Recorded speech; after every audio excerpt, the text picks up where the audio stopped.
La vie vous explique! Le vote! Pourquoi le vote? Non, pas le l'heure, le vote. Non, le vote!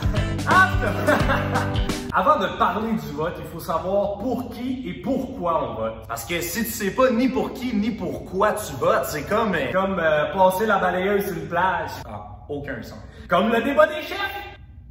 Mais tu te demandes, qu'est-ce qu'un parti politique? Ah, pas une partie politique. C'est encore un autre jeu de société, ça? Ben un peu, parce qu'il joue avec la société. Wow! Un parti politique, c'est un groupe de personnes qui ont des idées politiques communes, qui veulent soit influencer le gouvernement ou être à la tête du gouvernement. Ouais, mais Sébastien, comment on crée ça, un parti politique? Ah, Guillaume, j'ai la réponse. Il faut d'abord se trouver une idée politique de base. Par exemple, le Parti vert. Eux ont comme idéologie l'environnement. Ils veulent influencer les décisions gouvernementales en lien avec des actions environnementales. Ensuite, il faut se trouver des amis. Des boys pis des girls. Je vais faire ça en même temps. Des girls, des boys. Ensuite, il faut se trouver des amis. Des girls pis des boys. Qui partagent la même idéologie politique que toi. Quand tu as tes amis boys and girls, il faut que tu trouves un nom de parti. L'étape suivante est d'enregistrer ton parti auprès du directeur général des élections qui va te demander plein de paperasses. Des fois, ça peut être long si t'es pas pressé. Ensuite, pour être enregistré, il faut un chef de parti. Moi. Non, moi. Ben, moi, là. Roche, papier, ciseaux. Roche, papier, ciseaux. Roche, papier, ciseaux. Roche, papier, ciseaux. J'en doute 3. Non. Donc ensuite, il faut 3 dirigeants de parti, un vérificateur qui doit faire partie d'un ordre comptable, comme Mr. McSwing. Un agent de parti et 250 électeurs doivent être membres de ce parti-là. Lot of people. Ensuite, le directeur général des élections vérifie que tout est conforme, puis BAM! Vous avez un parti politique. On entend souvent parler en politique de la droite et de la gauche. Mais c'est quoi la différence? En fait, ça se situe au niveau des valeurs des partis. Donc, les partis de gauche vont avoir des valeurs plus sociales et les partis de droite vont avoir des valeurs en lien avec les droits individuels plutôt que collectifs. Alors, pour les gens et les partis de droite, on prône le libéralisme, la liberté individuelle. Moi! Donc, on encourage l'individu à se réaliser, à innover pour participer aux industries et créer de la richesse. De cette manière-là, c'est donc les plus performants qui sont récompensés. Donc, le libéralisme est axé sur les droits individuels. Moi, Pour les gens et les partis de gauche, c'est la collectivité qui prône avant l'individu, rendre des chances égales à tous les gens de pouvoir se réaliser. Pour retenir ces idéologies-là, on peut retenir que la droite, c'est comme dans mes droits qui travaillent pour les industries, et la gauche, c'est où se situe ton cœur. Donc, tu penses aux autres, tu penses à la collectivité. T'as des belles valeurs. Ça que tu penses. Mais Sébastien, tu peux-tu être de droite si t'es gaucher? Les partis politiques se situent, selon leurs valeurs, dans un spectrum politique. C'est une variation idéologique qui va de la gauche extrême à la gauche modérée, au centre, à la droite modérée et à la droite extrême. Ici, au Parlement, au Canada, il n'y a personne qui représente la gauche extrémiste. On pourrait penser, par contre, à Cuba ou à l'URSS. Ensuite vient la gauche modérée. Donc, on peut penser au NPD ou au Parti vert. Parti vert, moi, j'ai toujours de la misère à comprendre pourquoi c'est jaune. C'est parce que t'es daltonien. Ensuite vient le centre-gauche, qui est représenté par le Bloc québécois. Disons que pour un parti de centre, ils sont pas vraiment au centre des discussions.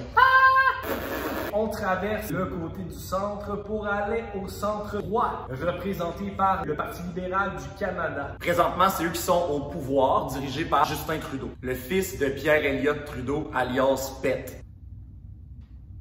Hey! J'y ai pensé. Ensuite, on retrouve les conservateurs qui sont vraiment de droite. C'est pour ça que leur visage est si bien conservé. Pour des conservateurs, c'est pas eux qui ont conservé le pouvoir aux dernières élections. Je pense qu'Andrew Scheer est parti s'acheter. Oh! Et ensuite, l'extrême droite, qui n'a pas de représentant à la Chambre des communes, mais qu'on peut identifier avec le Parti populaire du Canada, qui était représenté par Maxime Bernier, qui n'a absolument rien gagné.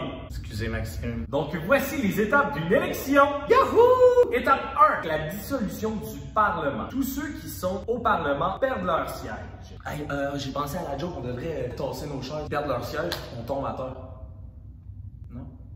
On rentre en campagne électorale. Le vote se fera le 3e jeudi du mois d'octobre, 4 ans suivant la dernière élection générale. Il faut aussi que les océans soient en métastase. Wow. Bref, il va y avoir un vote à la fin octobre. Deuxième étape, on doit choisir des candidats pour chaque parti. Il y a donc un candidat qui va se présenter dans chaque circonscription. Un candidat pourrait aussi décider de se présenter aux élections sans être affilié à un parti. On le classifie ici de candidat indépendant. Moi, je suis indépendant. Troisième étape, la campagne électorale. La campagne électorale a une durée d'au moins 36 jours et de maximum 50 jours. Pendant la campagne électorale, les différents chefs de parti et les représentants des circonscriptions sont appelés à promouvoir les programmes des partis politiques, faire des débats entre eux et faire du porte-à-porte dans leur circonscription. Alors? Bonjour, ici un candidat d'un parti. Ah bon yo! Je vais vous voir pour le vote. Le vote? Non, le vote. Ah, le vote à vous? Non, le vote. Vote. Ah! Étape numéro 4. Oh! Le scrutin. Pour voter, on doit avoir au moins 18 ans et on doit être citoyen canadien. Si tu as ces deux critères-là, tu peux aller voter. Tu dois voter dans ta circonscription. Donc, tu votes à la fois pour le candidat qui va représenter ta circonscription Chez vous! mais ça a aussi une influence sur la personne qui va diriger le Canada. Chez vous, mais au 2e étage.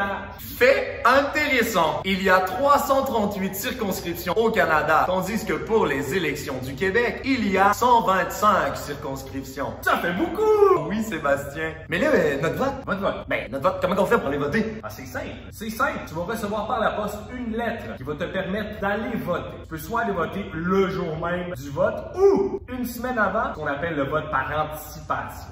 J'avais pas anticipé ça.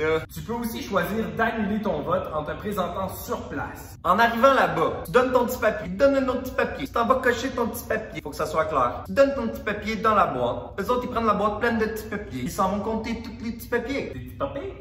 C'est pour ça que quand on regarde le dépouillement des votes en direct à la télé, les chiffres changent tout le temps parce qu'ils les comptent au fur et à mesure. Il faut aussi comprendre qu'au Canada, il y a 6 fuseaux horaires. Donc quand les bureaux de vote ferment en Nouvelle-Écosse, il reste encore quelques heures d'ouverture en Colombie-Britannique. Mais ça veut dire que je pourrais prendre l'avion de la Nouvelle-Écosse après avoir voté puis aller voter en Colombie-Britannique? Ah non, Guillaume, tu peux pas parce que tu vas voter dans ta circonscription. Ah, c'est fort. C'est donc ceux qui sont élus dans chaque circonscription qui auront un siège à la Chambre des communes. J'ai gagné! Maintenant, un parti peut être majoritaire ou minoritaire quand il gagne. Un parti majoritaire, c'est un parti qui a plus de sièges que tous les autres partis réunis ensemble. Ça va être donc plus facile de faire passer des lois que s'il est minoritaire et que les autres partis ensemble ont plus de sièges que le parti qui a gagné. Il faut noter que contrairement aux États-Unis, un premier ministre peut être élu autant de fois qu'il ne veut, parce qu'aux États-Unis, il ne peut pas faire plus de 2 mandats, donc 8 ans. Au Canada, je pourrais faire 96 ans. Tu pourrais, Guillaume, mais tu serais une vieille croûte. Si jamais vous voulez plus d'informations lors des campagnes électorales, vous pouvez visiter la boussole électorale, qui sera en lien juste ici. Là. En tout cas. La boussole électorale va vous expliquer chacune des valeurs et des actions que les partis veulent entreprendre. Résume, Sébastien. Tu peux voter si tu as 18 ans et si tu es citoyen canadien. Les valeurs des partis se divisent entre la gauche et la droite. La gauche, le développement de la communauté, de la collectivité et les valeurs de partage. La droite, les droits individuels et la création de richesses par l'industrialisation. Fais-toi une tête avant le jour des élections, fais tes recherches, informe-toi, parle-en aux gens autour de toi. Hey, qu'est-ce que t'en penses, toi, du parti politique, parti s'est passé? Oh, je m'accorde pas trop avec ces êtres-là. Oh! C'est bon à savoir. Finalement, allez voter, c'est important, puis c'est juste une fois aux 4 ans. Ça vaut la peine. Pas compliqué quand c'est bien expliqué! Ben ouais! Pour cette capsule, on a eu l'aide généreuse de Jonathan Saint-Pierre, alias Jonathan le prof, enseignant d'histoire à l'école d'Iberville. Maintenant que vous avez regardé cette capsule, je n'attends que vos commentaires sur la vidéo. C'est clair. Bon! Hey, ça a bien été. Ça a bien été. Allô, pour qui tu vas voter? Moi, je vote par couleur. T'es capable d'être venu? Ah!